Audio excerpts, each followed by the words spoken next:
Good morning, dear friends. I am Dr. Vinod Pankaj Misra, and you are welcome in my YouTube channel Pankaj Institute of English. So, dear friends, I am here with a new topic: sentence arrangement. Sentence arrangement.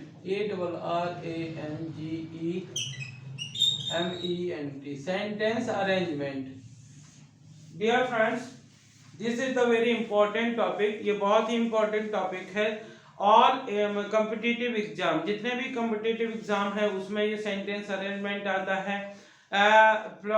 In class 9th 10th 11th 12th में भी इस प्रकार का एक English में question पूछा ही जाता है कि अरेंज दिस सेंटेंस। तो क्या होता है सेंटेंस अरेंजमेंट? सबसे पहले तो मैं आपको बता दूं कि जो सिंटैक्स होता है, सिंटैक्स आप लोगों को मैंने पहले भी बताया, सिंटैक्स मतलब होती है शब्द रचना। शब्द रचना जो इंग्लिश की होती है, इसमें हम सबसे पहले सब्जेक्ट लिखते हैं। सब्जेक्ट लिखने के बाद हेल्पिंग वर्ब लिखते हैं, फिर मेन वर्ब लिखते हैं, उसके बाद ऑब्जेक्ट लिखते हैं, उसके बाद अदर थिंग लिखते हैं। तो ये चाहे किसी भी टेंस का सेंटेंस हो, जो भी लिखा जाएगा उसमें यही स्ट्रक्चर होगा। और इसी से हम सबसे पहले सब्जेक्ट लिखेंगे, फिर उसमें हेल्पिंग वर्ब लिखेंगे, मेन वर्ब लिखेंगे, ऑब्जेक्ट लिखेंगे, अदर थिंग होगी। अब सब्जेक्ट तो आप जानते ही क्या होते हैं, आई यू बी दे प्लूरल, ये जो होते हैं प्लूरल सब्जेक्ट होते हैं। ही सी इट नेम, और ये सिंगुलर सब्जेक्ट होते हैं। ही मतलब वह, सी मतलब वह, आई मतलब मैं, यू मतलब आप, भी मतलब हम। तो ये उसके बाद हेल्पिंग वर्ब उसके सब्जेक्ट के अकॉर्डिंग रखते हैं, फिर मेन वर्ब रखते हैं, फिर ऑब्जेक्ट रखते हैं, फिर अदर थिंग रखते हैं। देखिए क्लास 12th की जो ये वर्क टेक्स्ट बुक है, इसमें एक एक्सरसाइज दी हुई है। किस प्रकार से सेंटेंस लिखा हुआ है, एक एग्जाम्पल लिखा हुआ है, एन एप्पल, फिर उसके बाद लिखा है an apple day the keeps,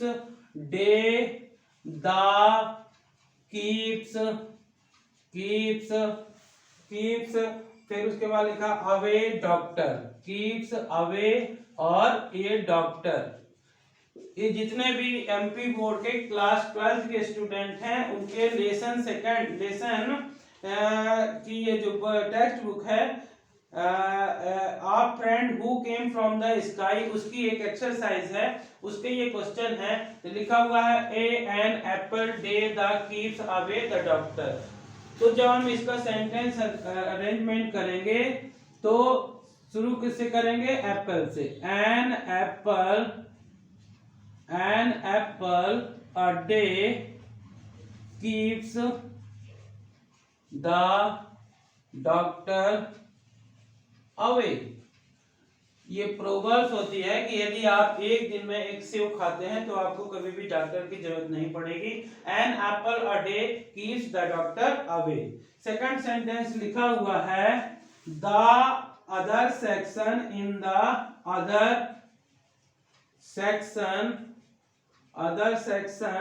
in any friend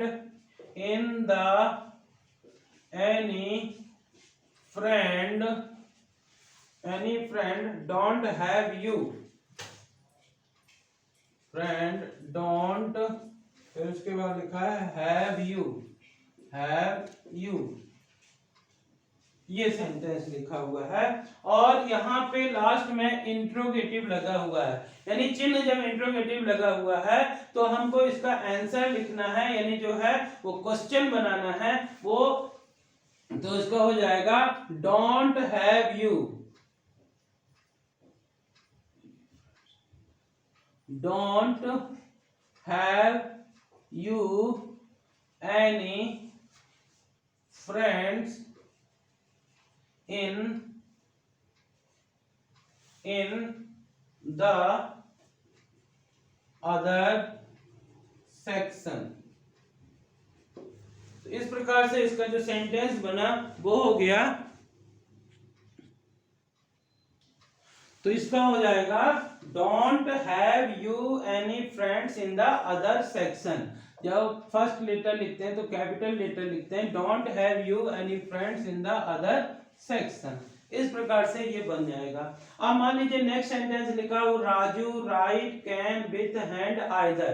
तो इससे तो सबसे पहले सब्जेक्ट रखेंगे Raju can write with either hand. Raju can write with either hand. अभी मैं आपको जब आइदर और का यूज बताऊंगा तो इसके मैं बताऊंगा कि आइदर मतलब दो में से कोई एक का यूज कर सकते हैं। तो Raju can write with either hand, Raju दोनों हाथों में से किसी भी हाथ से लिख सकता है। नेक्स्ट सेंटेंस लिखा हुआ है ink in the bottle much how there is. Sign of interrogation बना हुआ है, मतलब हमको इसका इंट्रोगेटिव सेंटेंस बनाना है। तो हाउ से शुरू करते हैं। हाउ जो होता है हाउ मच, जब हम प्रश्नवाचक बनाते हैं कितना के लिए तो हाउ मच का यूज करते हैं। यदि अनकाउंटेबल है तो हाउ मच का यूज करते हैं, और यदि काउंटेबल है तो हाउ मैनी का यूज करते हैं। और हमेशा ध्यान रखते हैं कि हाउ मच और हाउ मैनी के बाद कोई ना कोई नाउन रहता है। तो हाउ मच यहाँ पे इंक हो जाएगा, हाउ मच इंक। उसके बाद हेल्पिंग वर्ब रखेंगे, how much ink is there in the bottle, मतलब बॉटल में कितनी स्याही है। How much ink is there in the bottle. इस प्रकार से ये सेंटेंस हो जाएगा। उसके बाद लिखा है the few rupees I have spent already. यहाँ पे हैड भी है और हैव भी है। तो इस जो हैड होता है वो जो हैव होता है वो प्रेजेंट परफेक्ट टेंस में हेल्पिंग वर्ब के रूप में भी यूज होता है, और हैव का मतलब पास में रखना भी होता है, यानी मेन वर्ब के रूप में है। The few rupees I had spent हो जाएगा I have spent the few rupees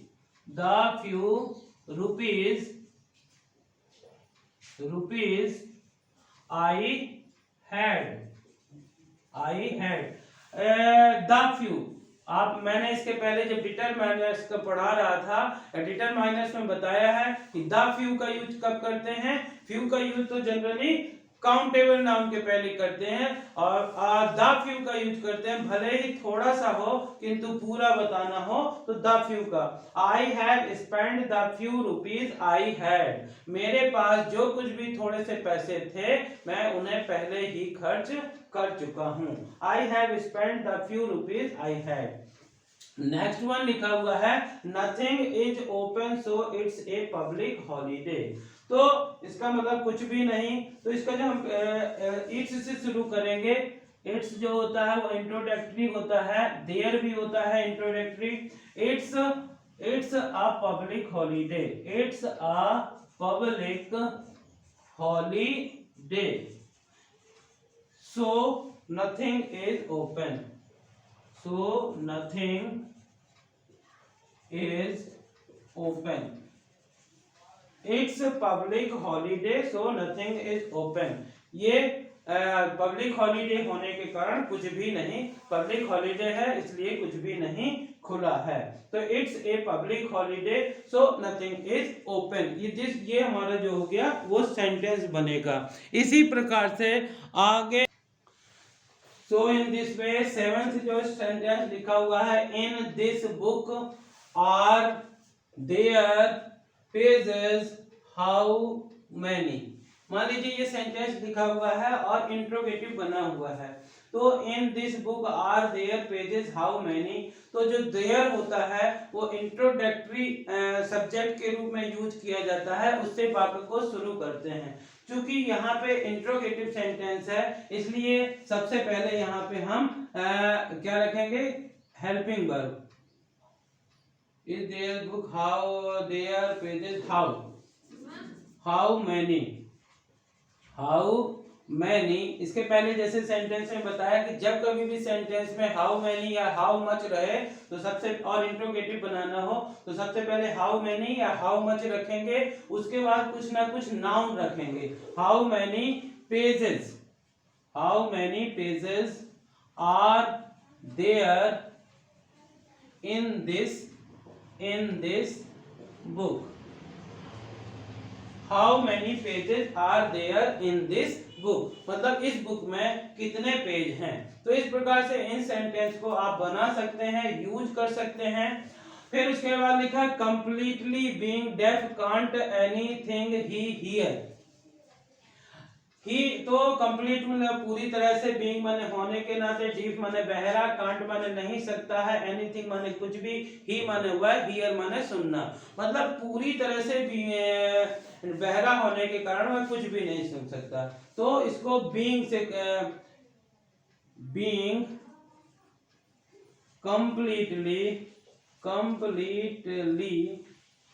completely deaf, he can't hear anything.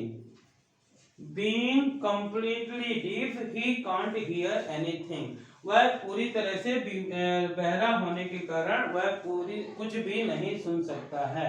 Being completely deaf, he can't hear anything. उसके बाद लिखा है I a little brought apple juice market from the। तो सबसे पहले तो इसमें I सब्जेक्ट लिखा है, तो I से शुरू होगा। उसके बाद हेल्पिंग वर्ब नहीं है, मेन वर्ब है। I brought a little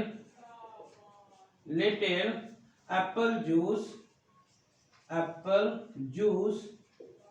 from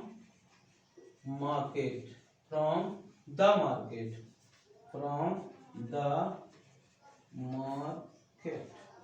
तो इस प्रकार से ये सेंटेंस बना, I brought a little Apple juice from the market. तो लिटिल, अ लिटिल और द लिटिल का यूज मैं पहले बताया हूँ। अनकाउंटेबल चीज के पहले लिटिल लगता है।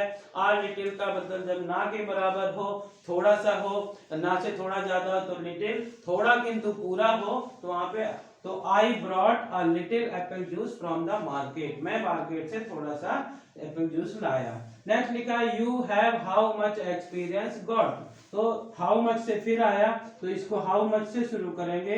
हाउ मच एक्सपीरियंस, मैंने पहले भी बताया कि हाउ मच के बाद कुछ नाउन जुड़ेगा।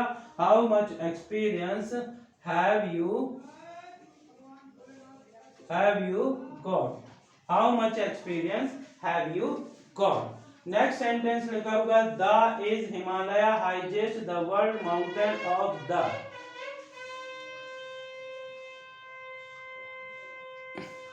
तो इसको भी Himalaya is the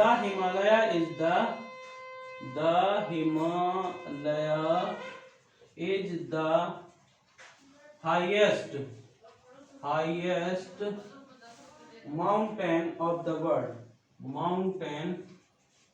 mountain of the world.